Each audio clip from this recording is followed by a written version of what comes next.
Welcome to the Wednesday, March 20th, Lebanon Utility Service Board meeting. Let the record show that the entire board is present, minus Bill Stoner tonight.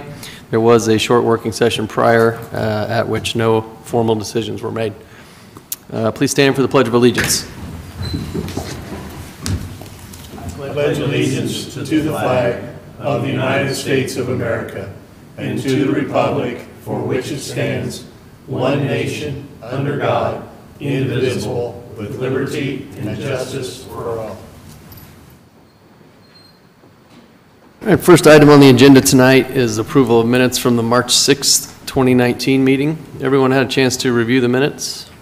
I'd like to make a little note there that on item number 1, that February 20th probably should be changed to March 6th. I will do that before it's signed. Everything else looks exactly right to me. One correction noted. Anything else? If not, entertain a motion to approve the minutes.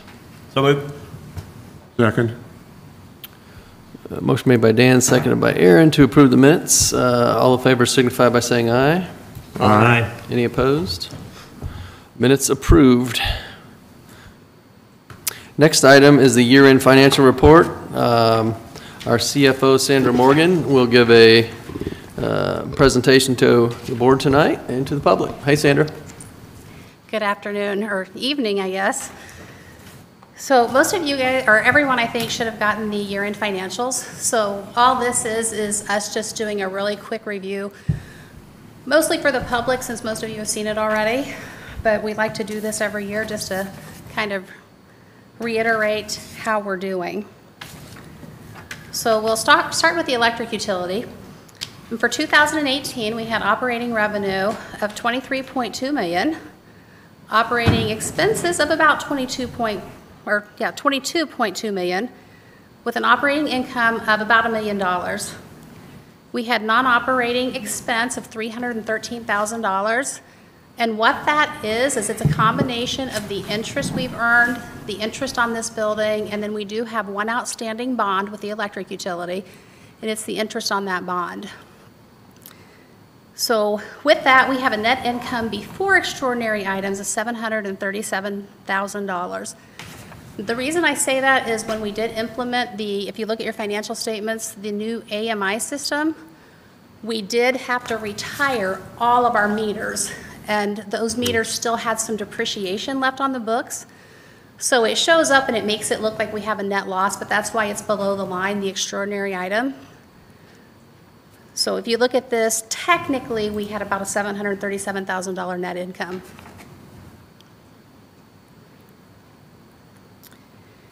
Looking at the budget for 2018, on the revenues, we got about 4.34% more than what we had anticipated.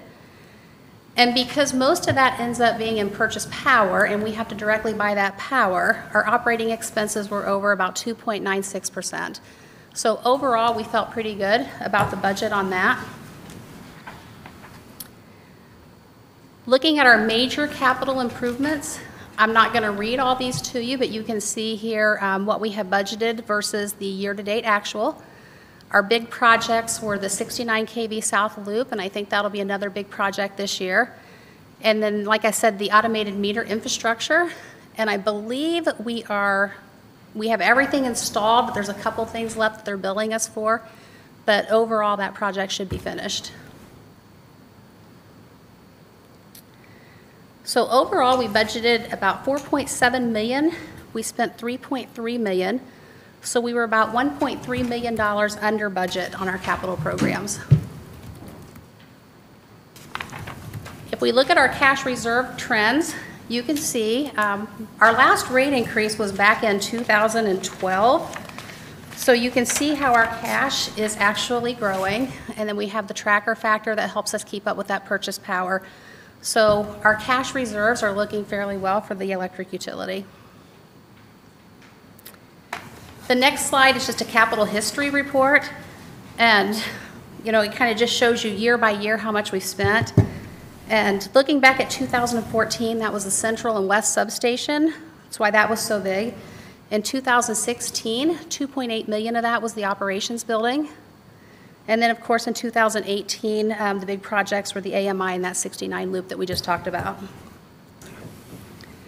So from the electric utility standpoint, the current rate structure was designed to provide about $1 million for capital improvements. We came in just above that, so the rates are doing what they needed to do. Our capital expenditures in total were under budget, so our cash reserves have been allowed to go up. We have about 2 months of operating cash reserves on hand. Our renewal and replacement cash is about $2.1 million. And then we had, at the end of December, we had about $800,000 left of the 2013 bond money. I will tell you, as of March, we have spent every penny of the 2013 bonds. So that's a good thing. You're originally projected to use those within 3 years. That's what they like for you to do. But because of some of the projects getting changed around, we had that money a little bit longer than we needed to. Does that mean that 800,000 today doesn't, I didn't follow that, I'm sorry. Yeah, when I did this, I'm doing this based on December 31st. Oh, okay. So December 31st, we had about 800,000 left. Okay. But we've been paying out on that 69 kV project. So in March, this month, we just finished off the rest of that bond money. Okay. Thank you. Any questions on the electric utility? Okay. On the water utility, we had about $3.7 million operating revenue, $3.3 million in operating expenses for an operating income of $442,000. We did have a little bit of interest expense on the loan on this building, so it's a lease, I'm sorry, for a net income of $437,000. And we are in the second year of our rate increase, so I will tell you we've almost doubled what we were in net margin from 2017.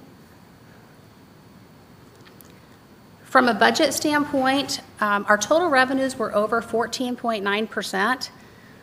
We try really hard to stay within 10%, but what I can tell you on that is 38% of that difference in revenue was from availability fees that we don't always know we're getting those a year in advance. So when we budget for those, we budget based off of average number of building permits pulled.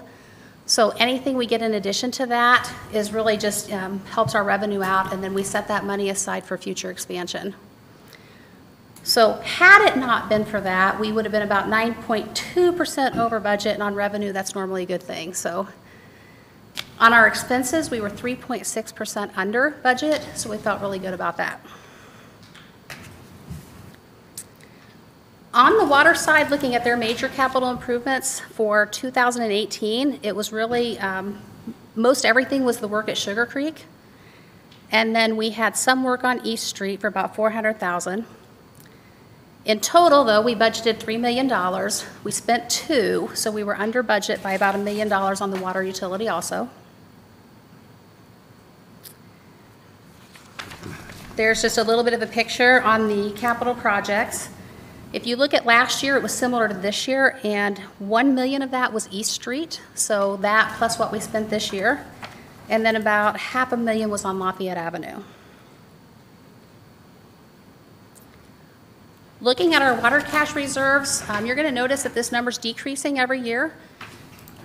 For those board members that's been here for a while, they'll know this. Aaron, for you, and probably for Bill, a little different. But when we did our last rate increase, we actually bought the rate increase down by using cash reserves on hand to fund certain projects. So it's not that we're just spending money. This was pre-designed to say if we spend so much of our cash reserves, then our rate increase can be lower. So from a water utility analysis, our net margins have stabilized since we got the rate increase. The new rates are doing exactly what they were planned to do. They were built to allow for $58,000 in capital improvements, and they actually allowed about $800,000 this year, so a little bit more than what they were intended, but it's based off of a 5-year average, so that number will fluctuate a little bit. And due to large capital projects currently underway, well, I already told you that, just to keep the reserves, we're using those reserves to keep those low. So we will keep an eye on that over the next few years to make sure that that doesn't go any lower than what the board would like for that to go to. Any questions on the water utility?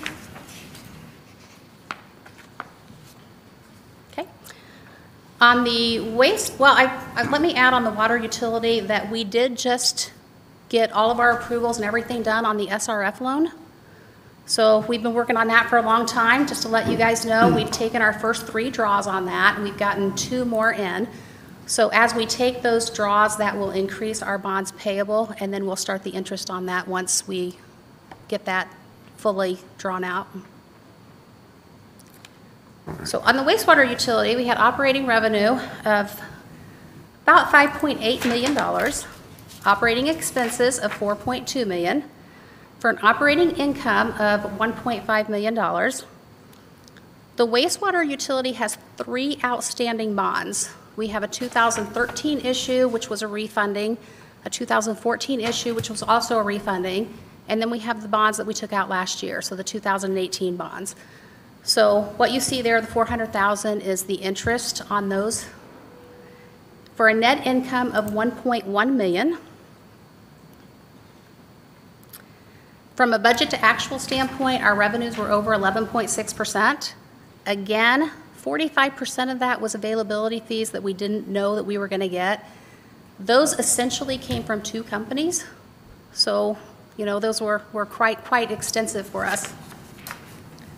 On the expense side, we were over by 3.4%. Major capital improvements for the wastewater utility were the expansion projects, and I think that includes the biosolids dewatering. And what was the other, Vanessa? The design for the expansion. For the expansion. Okay. And all I had on here was expansion, so I wasn't sure. So that was the major project. Other than that, line repair and replacement came in close. In total, they budgeted $6.7 million. They actually only spent $2.5 million for a difference of $4 million. I believe the reason for that is we prolonged getting the bonds for so long, we couldn't start any of those projects. The bond money didn't come in until October. So once that bond money came in, that's when we would have been able to start those projects, because we didn't have the cash on hand in the wastewater utility to fund those. So most of that was just timing. Looking at capital history, I've got about 6 years here, and just looking back, if you look at the 2015, that was the Prairie Heights lift station, and then Indianapolis Avenue. So waiting on that bond money to come in, you can see that we had a couple of really low capital expenditure years because we just didn't have the cash on hand. The rate increase hadn't taken full effect yet, and now that it has, we're able to start building those funds, plus we got the bond money in so we could start those projects. So looking at their cash reserves, you can see at the end of the year in 2016, we were pretty low on cash reserves. With the rate increase, we've been able to increase that significantly, but again, those funds are earmarked for those projects that's been approved by the board. So for the wastewater utility, our margins have returned to a healthy level. The current rate structure was designed to provide $938,000 in capital improvements, so right around $1 million. Year to date was $2.5 million, but most of that was actually paid for out of the bond proceeds, which is why we've been able to increase our cash. So the wastewater utility is on a very good path right now. Any questions on wastewater? Yeah, just to, It's the I'm sorry. Go ahead, you're the board member. the wastewater is on a good path. I feel like with the rate increase, they're on the path to be able, and the bond issue, to be able to provide the capital projects that was discussed and approved by not only us, but City Council. And right now, we're on a good path to be able to do that and complete it. From a rate standpoint, do you anticipate the need for any wastewater rate increases sooner rather than later? In the next couple of years, no. However, with the 5-year program right now, it doesn't appear that we would have the funds to complete the 5-year program. One of the things that we've suggested, and I think it was in the state of the rates, was we can wait 4 years, but then it's going to be a bigger increase.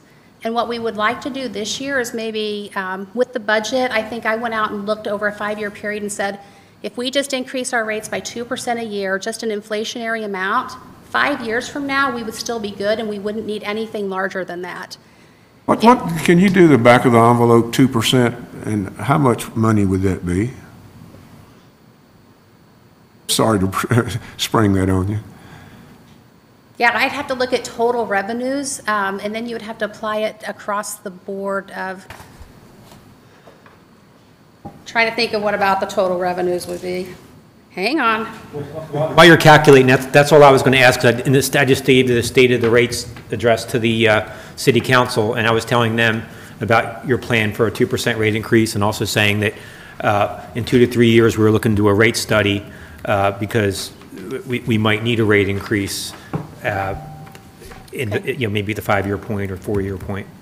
Okay, so if we did that, provided expenses stay about the same, it would be about $115,000 the first year. That's based on my quick math here. It would go up the next year, obviously, and it would keep incrementally going up. Okay, I would like to just note, as a matter of interest, that our payment in lieu of taxes to the city for wastewater for 2008 actual was $206,000, $206,142. So I think it's kind of interesting to talk in terms of rate increases, whether they would actually be necessary if the pilot payments weren't made. So I'm not necessarily making a definitive statement. I'm just making this comment for possible future reference. So thank you, Sandra. All right, thank you. So on the telecommunications utility, they had revenue of about $800,000, operating expenses of about $600,000 for an operating income of $206,000. The only debt they have is the loan between the utilities, and I'll get to that here in just a few minutes. But they had net income of about $202,000. Looking at their revenues, we received about 7.2% more than we expected, and the expenses only went up by 0.63%. So he took on a lot more than we normally budget for about 3% in customers. So he took on more than that, but still maintained his expenses at a very good level. So we felt like that was pretty good.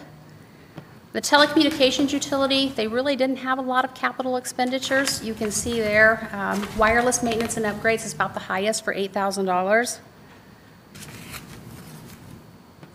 In total, they spent $91,000 less than what they were expected to. And when I say expected, Seth will put out there for customer premise equipment, which is that CPE for $45,000. He doesn't always have to do that. So that's one of those where he schedules that, and it just, whenever he gets, not to it, but whenever the need comes for it, that's when he ends up doing it. So a little bit of capital history there. And then on their cash reserves are going up about $40,000 a year. What that is that's where we put their depreciation money every year. We actually pay the loan back out of operations and not out of a depreciation account because that's not what they're built for. About when will the loan be paid off? This year we were able to pay $150,000 down on the loan. The balance is $1 million. So I would hope 7 to 8 years. Every year it seems like we can pay a little bit more. Last year we paid $90,000. Thank you. Okay. So from a telecommunications analysis, they continue to generate margins. They're not as big as the other utilities, so sometimes people don't look at those numbers, but I always say this, they do contribute about $350,000 to the other utilities. When we was doing not this water rate increase, but a prior one, we had UMBA take out all of those allocated costs, and the rate increase would have been 3% higher for our water participants than if we didn't have it. So, and then the last thing is they paid back the loan, like $150,000, like I said. And what I forgot to mention, and I think everybody will be interested in, is the wastewater and water loan. So several years ago, the wastewater utility had loaned the water utility some money. Which one loaned? The water utility Loaned loaned the the money to wastewater us? Okay. utility money. And at the end of December, that balance was down to $260,000, so we're pretty sure that should be paid off this year unless we don't get any availability fees. Senator, can I make a comment on telecommunications? That $350,000, that's similar to a payment in lieu of taxes, but from the telecom to the rest of the utility. So not only would our rates be higher on the water and wastewater if we didn't do that, but if the desire was to pay off this internal loan more quickly, we could probably have it paid off already or in a year or two if that was, but what we're doing is what makes the most financial sense for the utility, keeping the rates down across the board. So. Yeah, with what they've paid back to the other three utilities, they could have paid that loan back 2 or 3 times. But from an accounting standpoint, we can't do it that way. I can't take that money and apply it to a loan. Yeah, I'm just making an observation. No, I knew. So, So just explaining to the board. So we do keep that loan on the books. They pay their share and then pay on the loan as they can. Thanks. Any questions? Thank you. All right, thank you. Thanks, Sandra. All right, next item on the agenda is a listing contract for 501 East Noble Street, and Council Jeff Jacob will address the board, consider options for listing company. Thank you. As you'll see, I have supplied the board with a number of listing agreements, and by way of background, the 501 East Noble Street was acquired as part of the 69 kV project. My office went out and made calls to a variety of realtors in the area and solicited. Some didn't respond, some didn't submit agreements, but the 3 that I have in front of you are individuals that responded. So from a process standpoint, and also to remind you, is we attempted to auction the property in the late summer, early fall of last year unsuccessfully. So our thinking was that attempting to sell it in the spring makes sense. So from a process standpoint, it was suggested that we go ahead and list the property for sale and move forward with listing it with the realtor. So what I'm asking for today is the approval of a listing contract with a realtor. Obviously, there are some blanks that need to be filled in. So the legal process is that we will publish notice that we are listing the property for sale. My suggestion to the board would be to meet in an executive session tied to the next meeting to determine a listing price and have some discussions about those valuations. And so what we would do would be to approve this listing contract.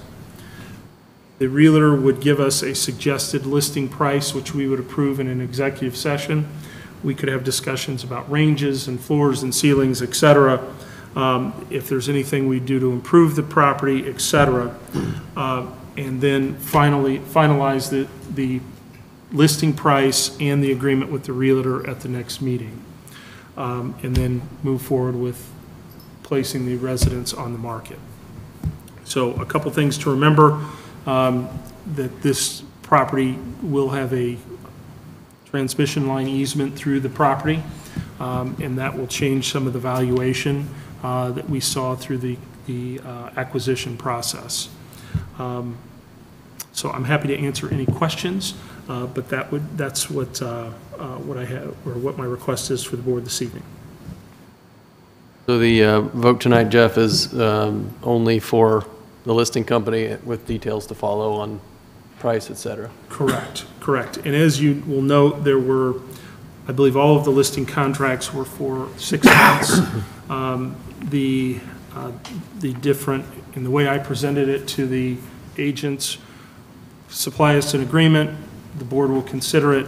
Please know that your, commissions will affect, or any favorable terms under the contract will affect how the utility board responds. So there's, I believe, 2 different. Would you repeat that? I didn't understand what that meant. Basically, what I said is if you want to adjust your commission, that may put may put the board's. Oh, okay, thank you. Yeah, I didn't say that well. So I believe that there are commissions at 3% and at 7%. Obviously, I would favor the 3%, but that's the board's purview. This doesn't, the document I have in front of me doesn't say 3%. I wonder if I have the right document. It says. Which one? And at Tucker. At Tucker. There's 3% on there. It says. Leave. 7% if they prepare it for a federal loan and 6% otherwise, or? And I believe Your seller has been advised. Yeah, I think under the Tucker line 5 has 3% of the gross sales price. Oh, okay, I see. I believe that line 76 of the Okay. Carpenter Realtor has 3%, and line,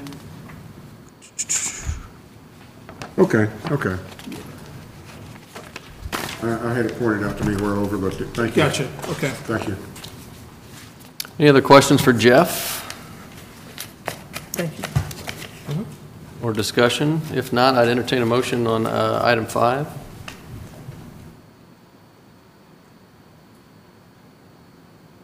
I'd move to approve the listing contract with blank for the sale of the residence located at 501 East Noble Street.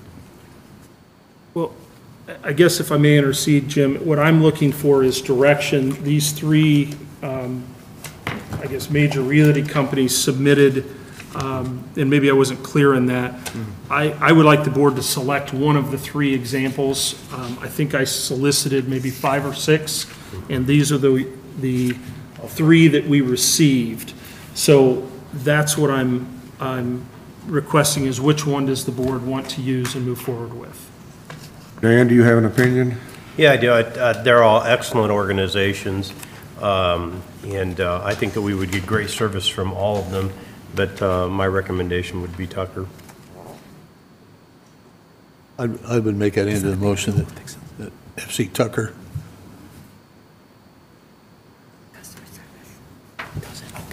All right, motion made by Jim to appoint FC Tucker. A second Second? by Dan. Any other discussion or questions? If not, all in favor signify by saying aye. Aye. Any opposed?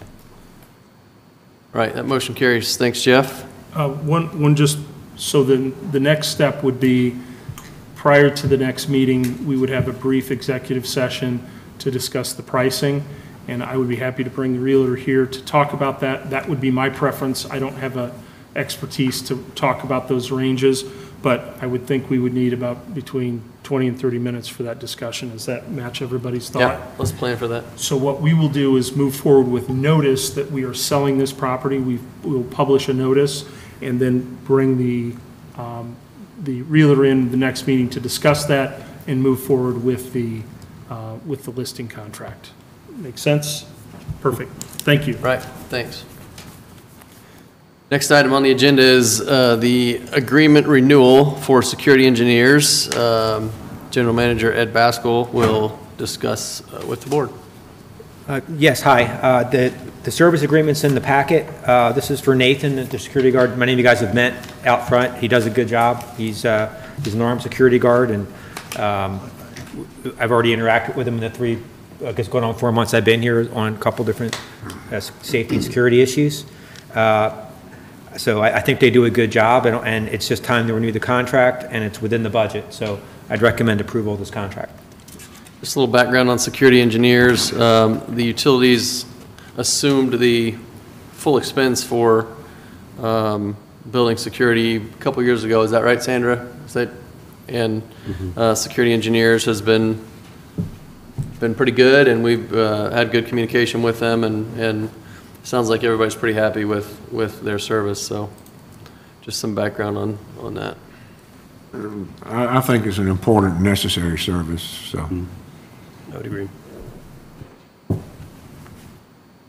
All right, any questions or further discussion? If not, I would entertain motions. I move to approve the 2019 service agreement with security engineers. Second? Motion made by Dan, seconded by Aaron to approve the agreement renewal with security engineers. Any additional discussion? If not, all in favor signify by saying aye. Aye. Any opposed? Thank you. Next item is the Ogletree Deakins engagement letter approval, employee benefit plan compliance. And this is an action item, and Council Jeff Jacob will address the board. Thank you. Board, we started this process sometime last fall, and one of the things that I want to make sure that I'm stating, that just so everybody hears, what I'm proposing or recommending to the board is not any substantive changes to how our employee benefit plans work.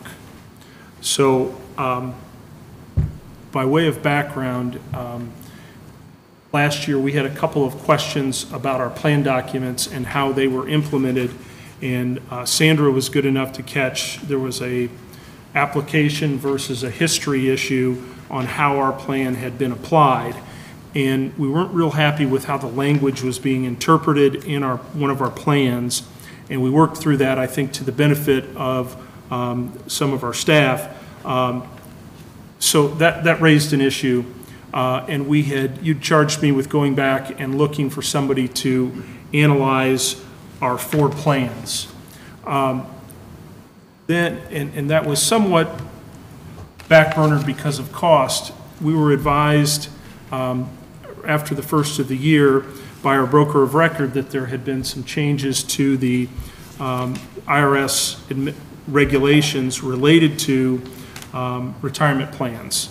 And so we have summarily looked at those and don't believe that they necessarily apply to our plans for 2019, but will be a mandatory change, I believe, in 2020. And it has to do with the application of hardship rules and how staff would be allowed to remove funds given various hardships, et cetera. So right now that's a permissive change. It will be a mandatory change, I believe, next year. This is a little too deep into the pool dealing with retirement plans than I'm comfortable managing.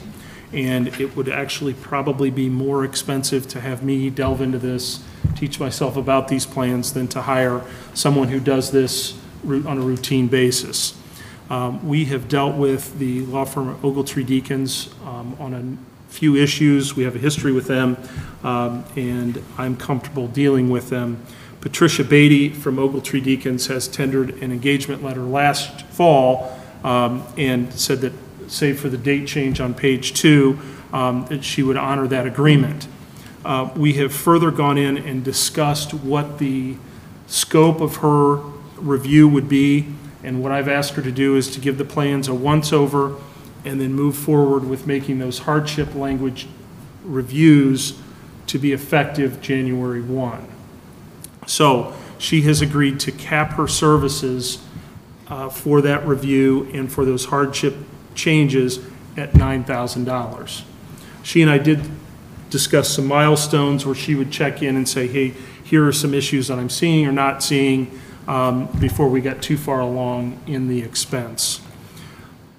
So that's, so then I would also, as we're looking at this, and over the next few months. I also think that I would recommend to the board in July of this year that we go ahead and review our plan administrator as well and see how they're doing, and make decisions on are they doing a good enough job, or do we want to look elsewhere. To remind the board, one of the reasons why we chose our current plan administrator is because they were a one-stop shop. Mm-hmm. It's more efficient for staff, it was more cost-effective, but now that the document review element has been removed, from principal no longer does that, and we're hiring outside counsel to do the document review, I think it would be easier to compare apples to apples if we were to look at various other plan administrators. So that's a side recommendation that I think as we get into this plan review, we ought to consider in July. So at this point, I would ask the board to approve the engagement letter with Ogletree Deakins in an amount not to exceed $9,000. Okay, thanks, Jeff. Any questions for Jeff or discussion? If not, I'd entertain some motions. I'd move to approve the engagement letter with Ogletree Deakins for the purpose of reviewing the Lebanon Utility Pension and Retirement Benefit Plan documents in the amount not to exceed $9,000. Second. Motion made by Jim, seconded by Aaron, to approve the Ogletree Deakins engagement letter. Any further discussion or questions? All in favor signify by saying aye. Aye. Any opposed? Thank you, Jeff. Next item on the agenda is Plant Growth Management Addendum. If I recall, this was addressed last meeting and tabled, correct? Correct. Or continued. And Jeff's going to give us an update on the Plant Growth Management Addendum. In short, from my perspective, we have edited the amendment satisfactorily. We have met with Plant Growth Management. I'll let Ed address that. But we've had some more pricing discussions, and go ahead. Yeah, when we met with Plant Growth Management, we talked to one of the owners, and it turns out that their local people didn't have an understanding of what they wanted. They initially wanted to change, what he said is they wanted to change the contract so that they didn't manage the subs. We said we didn't want to do that, and Jeff did a good job helping us negotiate, and we ended up signing the addendum and putting off changing that, doing a change where they don't manage the subs till a later date. So this evening, I'm asking the board to approve that addendum. So in essence, there is a 2019 price change. I think we have better understanding as to why, and I would anticipate later this year that staff will go out and review what the other competitors' pricing is and what that pricing structure is as we evaluate what will happen in 2020. Yeah, I should add on that in 2020, they've expressed an interest to change their agreement to not manage the subs. And what we're going to do in the meantime is search the market and get an RFP done before that time. So 2020 is the end of the original three-year agreement, correct? Yes. At the completion of 2020. Completion, okay.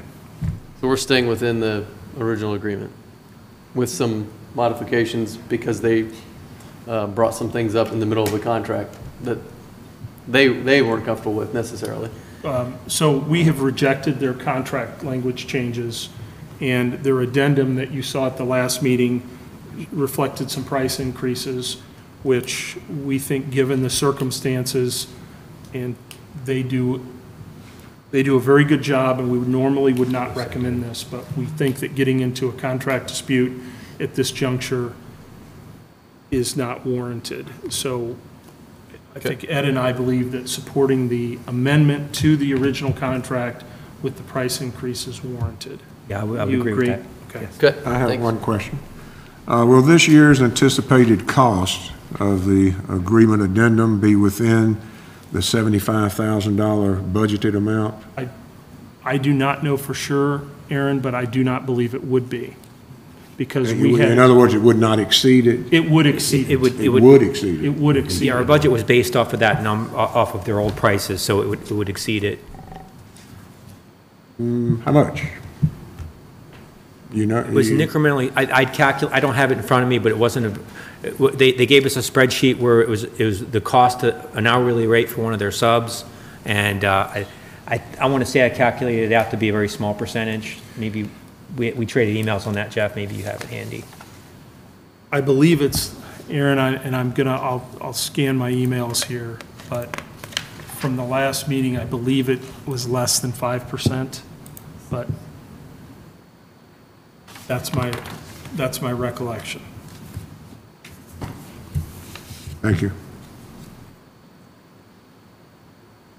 Any other questions for Jeff or Ed? All right, if not, I would entertain a motion. Move to approve the addendum to plant growth management 3-year contract dated March 2018.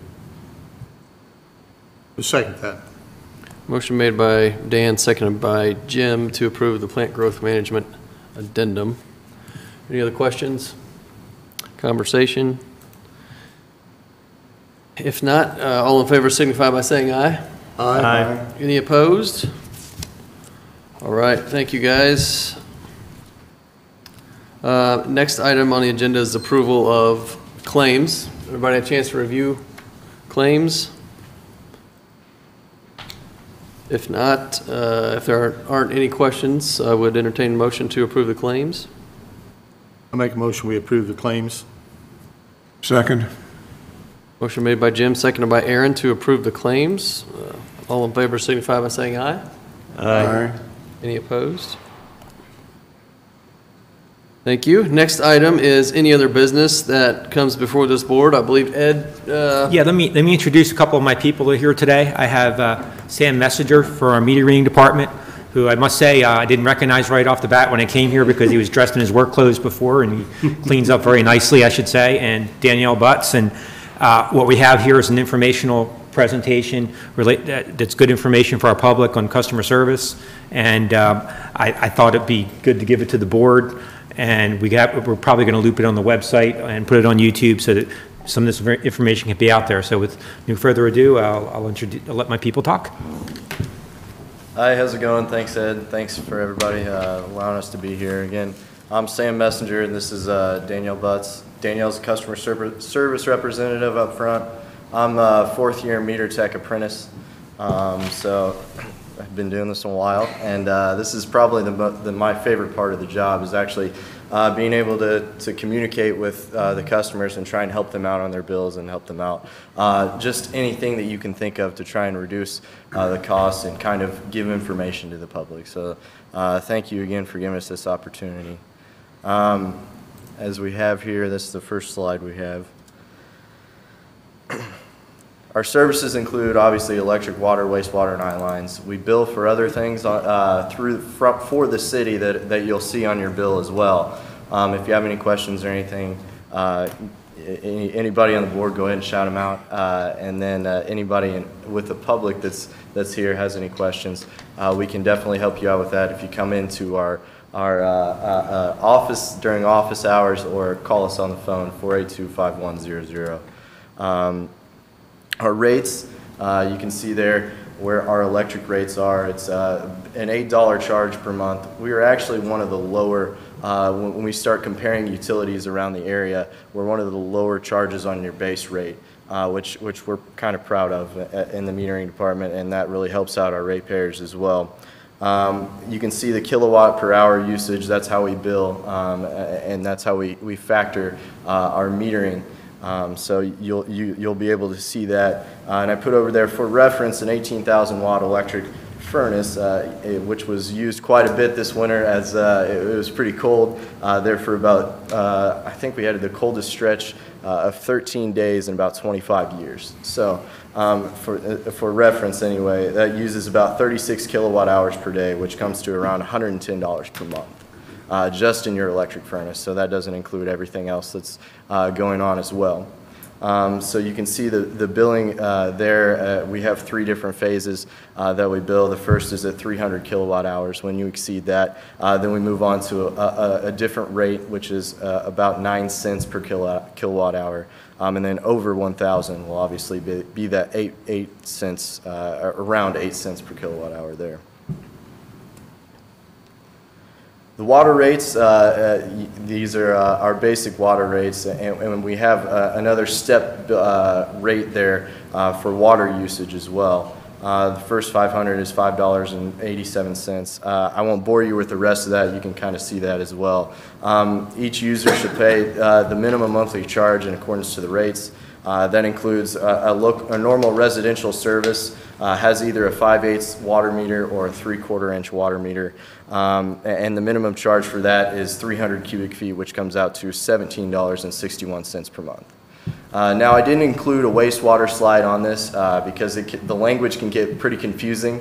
So the easiest way to calculate your wastewater bill, even though we do the calculation for you to make sure we're right and check our math, the easiest way to do that is to take your whatever you are charged on your water bill and then multiply that by 1.5%. So we take that and we multiply that out, and that's what you end up being charged for your wastewater usage. So it is based off of your water usage, which makes sense.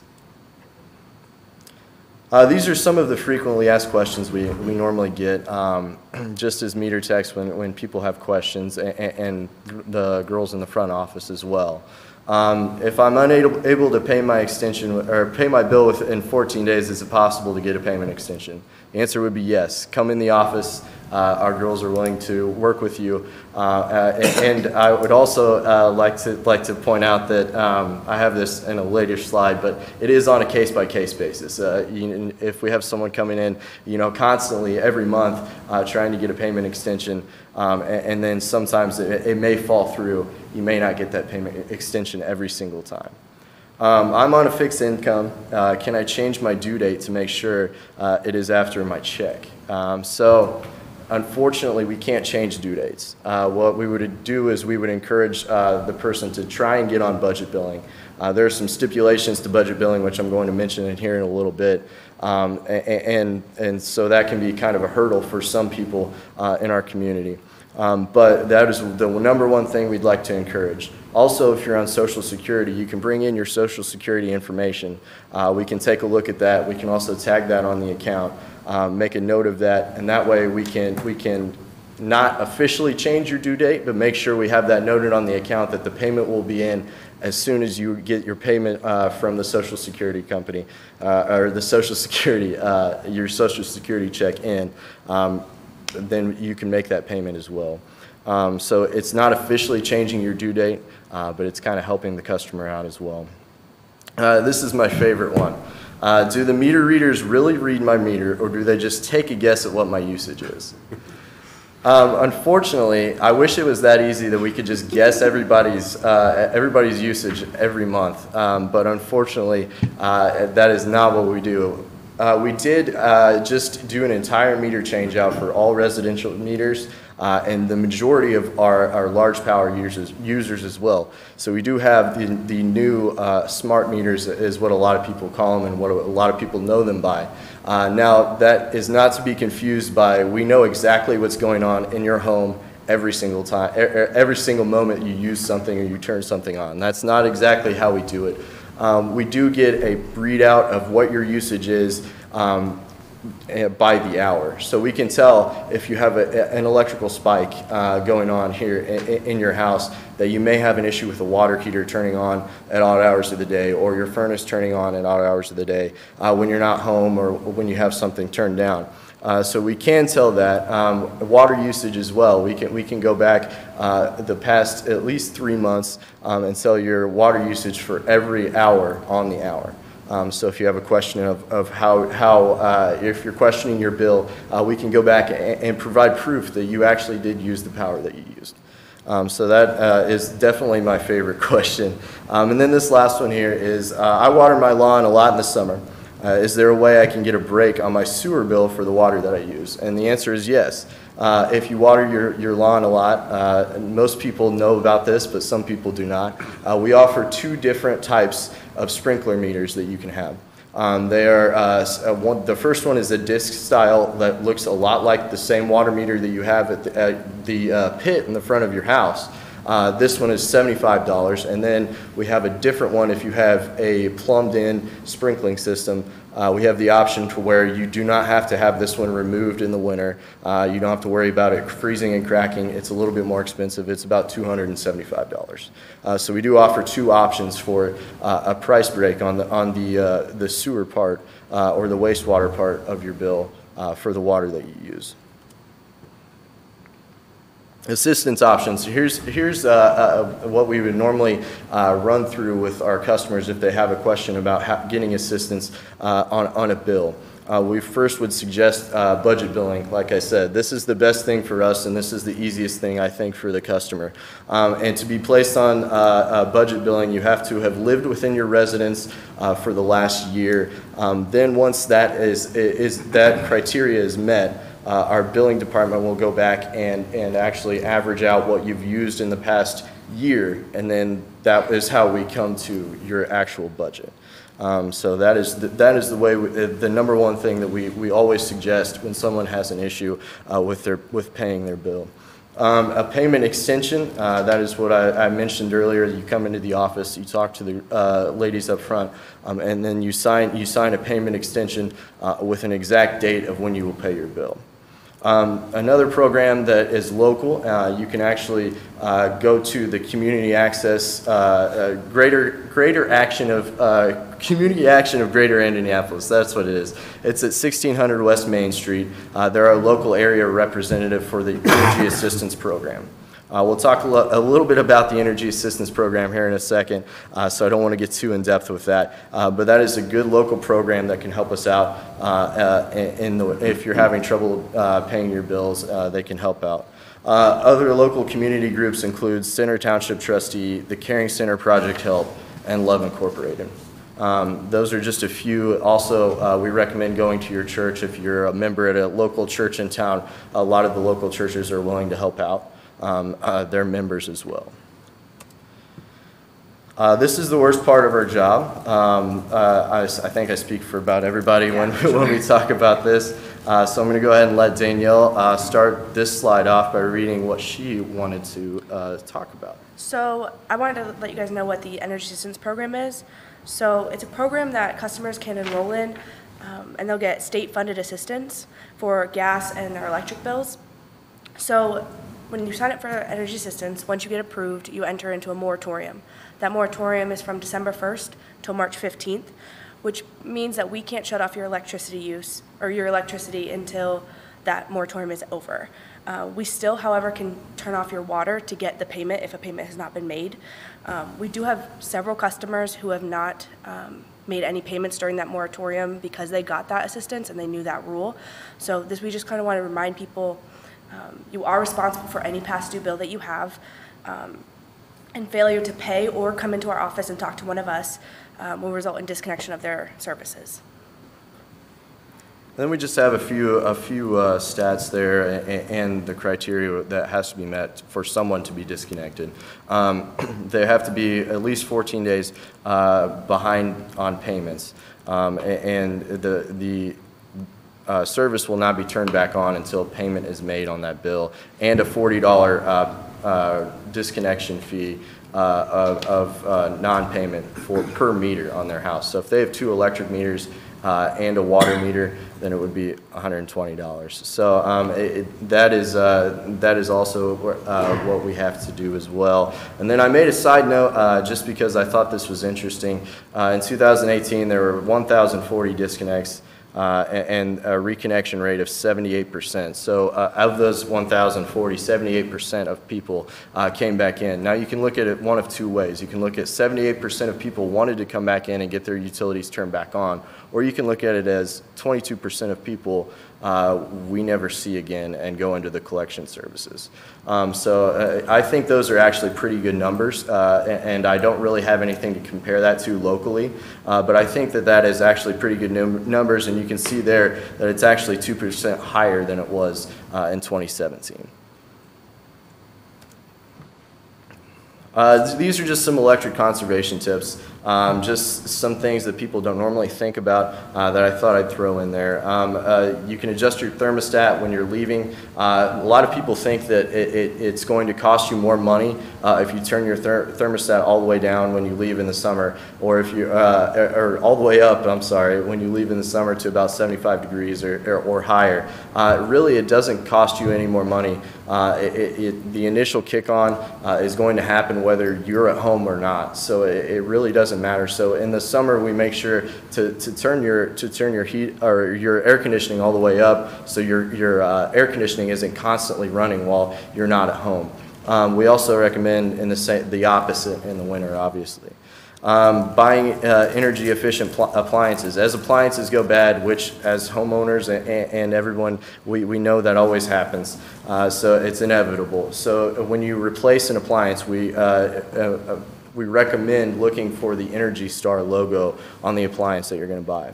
Vent your clothes dryer to the outside and make sure that it is free from lint. That will make your dryer run more efficiently, and it will also help you get your clothes a lot drier a lot quicker. So that is one thing to think about. Using energy saving light bulbs. I will say we are pretty good about this around town. A lot of people have already taken the initiative to change out to the newer style energy efficient light bulbs. And then one thing that I thought I'd throw in there that isn't really mentioned on any of the energy saving websites that we look at is for mobile homes. Make sure all the skirting around the bottom is attached and free from cracks. This will also help keep your mobile home insulated, as well as protecting from busted pipes in the winter, which we had quite a few this winter with that dip in the temperature there. I thought this slide was interesting. These are just some some normal household appliances. When all of this is added up, you can see there a TV, a computer. There's some things you don't normally use every day, so it's not exactly accurate. But when this is applied and put into our rate system, you would use around $110 to $120 a month. It's not exact, just because, like I said, you would probably use a few of those things more. Some people have bigger size TVs and refrigerators, so it's not exact. But I thought that was interesting. I thought I'd throw that in there. Water conservation tips. The number one thing we run into when someone has a leak and they question their water usage, and we go and try and look for a leak at their house, is the leaky or running faucet. Sometimes it takes a different ear to come into your house, but as soon as we walk in the house, you can hear water running. Two of the biggest culprits are the water softener and obviously the toilet. You don't think that the toilet is running or the water softener is running, and it's running all the time. That brings me to the next point of checking the toilet tank for leaks. You can do this one of two ways. You can just, if you have some food coloring laying around, take some food coloring, drop a couple drops in the back of the toilet tank. If you start to see, it probably will show in the first 10 to 15 minutes. If you start to see in the bowl that color of food coloring, you know you have a leaky toilet. We also offer dye strips in our customer service office, so if you are by there and you need some dye strips, go ahead and do that. I recommend the dye strips. They're a little bit easier than food coloring, and they don't stick to your toilet as bad. So that is what I recommend there. And then another thing, obviously, is only water your lawn once a week. I understand that a lot of people like green grass. My dad definitely likes green grass, so I think he needs to listen to this one as well. But only water your lawn once a week. According to Purdue University, 1 inch of water per week is all your lawn needs to remain healthy. So I found that very interesting. I thought my dad would like that, so I thought I definitely need to mention that one. And then I thought I'd throw on here, the last slide is our new customer service hours. The more we can get that out there, the more the public is informed, and they don't come and show up at 7:30 in the morning on Wednesday when we have some training going on. So I thought we'd throw that on there, and I'd like to open it up for any questions. Anybody has any questions I'd like to answer? I just have a comment. I think it's a great presentation. Appreciate you guys presenting tonight. It's something that, like Ed said, we ought to have on the webpage, and really good. Yeah. So, and the green grass looks good, doesn't it, John? See, I'd like to make one comment too.